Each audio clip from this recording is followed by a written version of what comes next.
The distress beacon pierced through the void like a child's scream in the night. Commander Zakar of the Galactic Rescue Fleet had heard thousands of distress calls in his career, but this one made his scales prickle with unease. The signal originated from Kepler 442b, a death world abandoned by all civilized species millennia ago. "Sir, the beacon is unusual," his communications officer reported, mandibles clicking nervously. "It's not standard protocol." "It sounds like what, officer?" "Like crying, sir. Multiple voices. Juveniles." Jakar's blood ran cold. No one brought younglings to death worlds. It violated every council regulation. He ordered an immediate course correction, knowing that even at maximum thrust they were 3 solar cycles away. When they arrived, the scene that greeted them defied explanation. A small colony dome sat in a valley surrounded by what the humans called forests, towering plant life that swayed in wind strong enough to snap a Valkyrian's bones. The dome's generators were failing, and the temperature inside was dropping rapidly. Inside, they found 6 juvenile Vraxians, apex predators whose species ruled 3 sectors with iron claws. But these cubs were small, barely past their first molt, huddled together in the center of the dome. Their crystalline eyes were dim with cold and fear.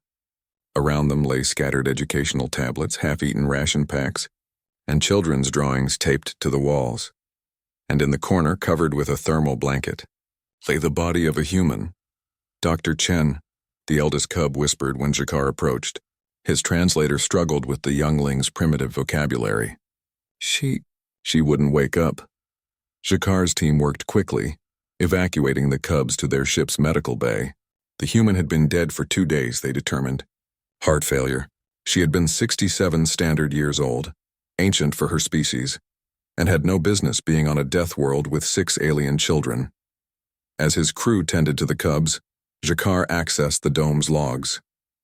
What he discovered made him question everything he thought he knew about humans. Dr. Sarah Chen had been a xenobiologist, retired from active service. The Vraxian cubs had been orphaned when their colony ship malfunctioned in nearby space. Their parents, warriors all, had died defending the ship from debris. The cubs had been deemed unadoptable by Vraxian authorities, too wild, too aggressive, touched by the dishonor of their parents' failure. The Galactic Council had been preparing to place them in stasis until adulthood. Sarah. Chen had other ideas. She'd purchased the abandoned research dome with her pension, filed the necessary permits, and taken all 6 cubs under her care. The logs showed 2 years of entries. Jakar watched them in chronological order, mesmerized. At first, the cubs had been feral, attacking her daily. She wore thick padding and moved with careful patience. She fed them, taught them, and never raised her hand in anger. Slowly, impossibly, the cubs began to trust her.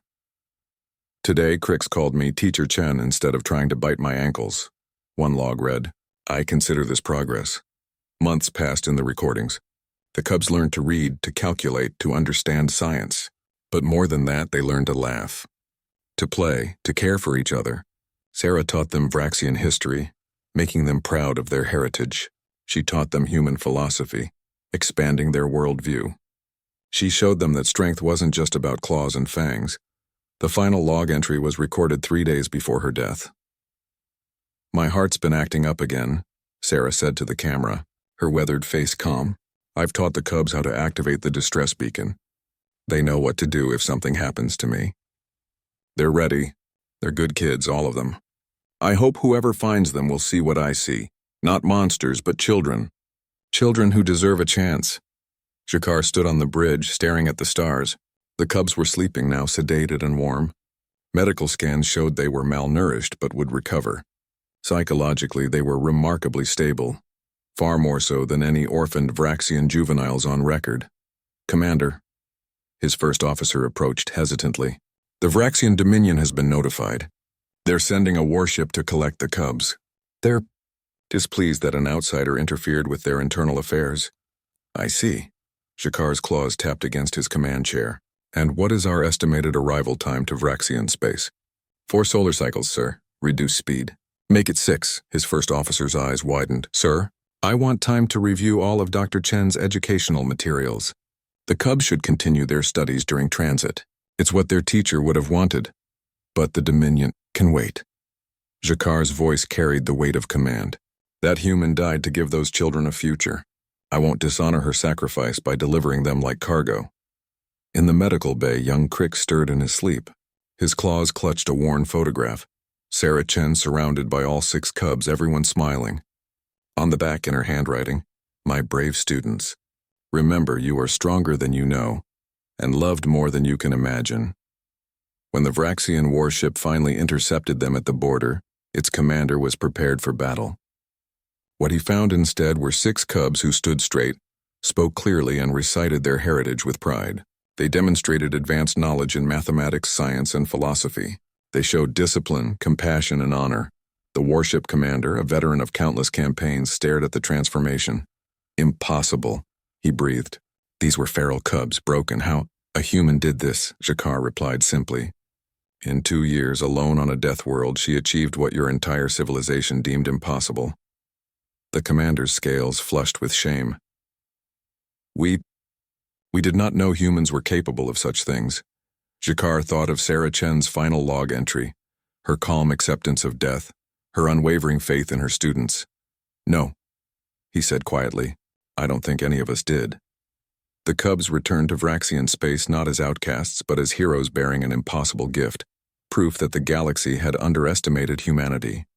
Sarah Chen's name was entered into the Vraxian Halls of Honor, the first alien ever granted such recognition. And somewhere in the cold void of space, a small research dome on a death world stood empty, its walls still covered with children's drawings and a species' first lesson in what humans called love.